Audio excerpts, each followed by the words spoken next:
अब एक लड़का पुलिस की तैयारी करता है और जैसे ही पुलिस के फॉर्म निकलते हैं अब वो अप्लाई कर देता है। उसके बाद जैसे ही परीक्षा आती है, अब परीक्षा देने के लिए जैसे ही जाता है घर से, उसके बाद अपने मम्मी पापा से बोलता है। अब वो लड़का शादीशुदा होता है, अपनी पत्नी से भी बोल के जाता है और उसके बाद वो परीक्षा देने के लिए घर से निकल जाता है। लेकिन अब घर में रह जाती है उसकी जो पत्नी होती है वो और उसके मम्मी पापा, बाकी परिवार वाले भी होते हैं। उसके बाद अब जो उसकी पत्नी का बेडरूम होता है, अब मध्य रात्रि में अब उसमें से अलग अलग तरंगे निकलती हैं और अलग अलग आवाज़ निकलती हैं। उसके बाद अब उसका ससुर देखता है कि यहाँ से अजीब अजीब आवाज़ें आ रही हैं। अब वो कमरे की तरफ जाता है और उसके बाद अपनी पत्नी को बोल करके लेके आता है और वो बोलता है कि बहू ठीक तो है, इसकी तबीयत तो ठीक है, पता नहीं अजीब अजीब सी आवाज़ें आ रही हैं। उसके बाद अब घर वाले एक नहीं दो नहीं सारे घर इकट्ठा हो जाते हैं और उसके बाद बेडरूम के बाहर इकट्ठा होने के बाद अब जैसे ही देखते हैं, लेकिन दरवाज़ा खोलते हैं तो उनके पैरों तले ज़मीन खिसक जाती है, उनके होश फाख्ता हो जाते हैं कि आखिर ऐसे कहीं कैसे कर सकता है। तो आज की कहानी। तो नमस्कार, आदाब, सत श्री अकाल, मैं रवि शर्मा हाजिर हूँ एक और क्राइम की कहानी को लेकर। लेकिन आज की क्राइम की कहानी उत्तर प्रदेश के महाराजगंज की। दरअसल इसी में अब एक परिवार रहता था। उसके बाद अब वो परिवार जैसे जैसे समय बीत रहा था सब कुछ ठीक चल रहा था। अब उसमें सास ससुर होते हैं और पति पत्नी होते हैं। लेकिन जो लड़का अब पुलिस की भर्ती देखना चाहता था, अब वो अपना फिजिकल फिट करता था और जैसे ही भर्ती आती है अब वो भर्ती देखा करता था। अब यूपी पुलिस में अब जैसे ही भर्ती आती है उसके बाद वो फॉर्म अप्लाई करता है और फॉर्म अप्लाई करने के बाद वो परीक्षा आती है और परीक्षा की तैयारी रात भर बैठ बैठ करके वो करता था। उसके बाद वो शादीशुदा होता है, उसकी पत्नी भी उसके उसमें सहयोग करती थी। उसके बाद वो लड़का अब परीक्षा देने के लिए जाता है, अपनी मम्मी पापा से बोलता है और वो शादीशुदा होता है, अपनी पत्नी से ही बोलता है। लेकिन जैसे ही वो परीक्षा देने के लिए जाता है अब पीछे रह जाते हैं उसकी मम्मी पापा और उसकी पत्नी। अब घर में जैसे ही ये सब आराम से अब खाना खाते हैं और फिर उसके बाद अब सोने के लिए चले जाते हैं। अब पत्नी का बेडरूम होता है, वो अपने सोने के लिए सारा काम करके चली जाती है। लेकिन अब जैसे ही रात में काफ़ी रात होती है उसके बाद अब मध्य रात्रि जैसे ही करीबन 11 से 12 का टाइम होता है, उसके बाद अब उसके कमरे से अजीब अजीब तरीके से आवाज़ आनी शुरू हो जाती है। उसके बाद अलग अलग तरंगे निकलती हैं और फिर जो उसका ससुर होता है वो उस कमरे की तरफ जाता है और उसमें आवाज़ें सुनता है।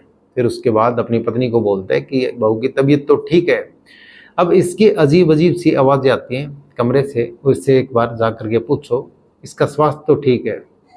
उसके बाद अब देखते ही देखते अब पूरा परिवार जाग जाता है और उसके बाद अब बहू के जो कमरा होता है उसी के बाहर खड़े हो जाते हैं और उसके बाद अब वो कमरा खोलने की कोशिश कर ही रहे थे। तभी उनकी नज़र पड़ती कि बगल में जो बेडरूम एक और कमरा होता है उसके ऊपर जैसे ही नज़र जाती है अब वहाँ पे एक लड़का बैठा था। उसके बाद उसको अब पूछते हैं और एकदम से उसको पकड़ते हैं, उससे पूछते तुम ये क्या कर रहे हो। उसके बाद वो कुछ बोलता तभी उसको मारने लग जाते हैं और उसके बाद वो बोलता है मैं तो ये मेरे दोस्त के साथ आया हूँ और जो तुम्हारी बहू है उसके साथ अब वो बेडरूम में है, अब वो उससे प्यार करता है। अब जैसे ही ये बात सुनते हैं तभी अब बेडरूम में जैसे ही दरवाज़ा खोलते हैं, अब दरवाज़ा खोलने के बाद जो उनकी जो पुत्रवधू होती है, अब लड़के की बहू होती है, वो अपने प्रेमी के साथ आपत्तिजनक हालत में होती है और उसके बाद वो गलत काम कर रहे थे और नाजायज़ रिश्ता बना रहे थे। उसके बाद जैसे ही वो संबंध बना रहे थे अब वो एकदम से अपना इधर उधर भागते हैं, लेकिन लड़के को पकड़ने की कोशिश करते हैं। उसके बाद उसके साथ भी मारपीट करते हैं, लेकिन वो लड़का जो प्रेमी है वो एकदम से वहाँ से भाग जाता है।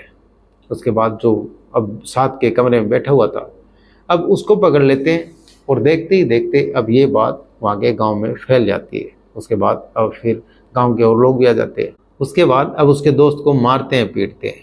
लेकिन अब जो लड़का है वो एग्ज़ाम देने के लिए पुलिस का गया हुआ है और वो जो उसकी पत्नी है वो अपने प्रेमी के साथ वहाँ पे बेडरूम में रंगरलियाँ मना रही है।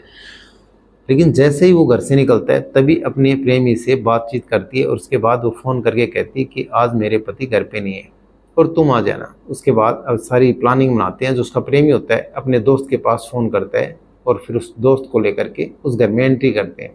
अब दरवाजे खुले छोड़ती है अब जो उसकी पत्नी होती है और फिर अपने प्रेमी को अंदर घर में बुला लेती है और उसका दोस्त होता है वो भी आ जाता है। अब वो साइड वाले कमरे में बैठ जाता है, प्रेमी होता है वो उस कमरे में अंदर चला जाता है और फिर उसके बाद वो दोनों गलत काम करते हैं, अब नाजायज़ संबंध बनाते हैं। उसके बाद जैसे ही उस कमरे से आवाज़ बाहर जाती है, अब सास ससुर अब उस आवाज़ को सुन करके उस कमरे की तरफ आते हैं। उसके बाद परिवार वाले और भी लोग आ जाते हैं और फिर उनको धर दबोचते हैं। लेकिन एक पत्नी ऐसे जिस तरह से उसने किया, शायद करना नहीं चाहिए था, क्योंकि वो जो उसका पति है वो उसके लिए अब पुलिस की तैयारी कर रहा था और भर्ती देखने के लिए अब जी तोड़ मेहनत कर रहा था।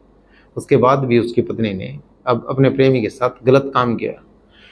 लेकिन अब फिर उसके बाद पुलिस में जा करके तहरीर देते हैं, मुकदमा दर्ज कराते हैं।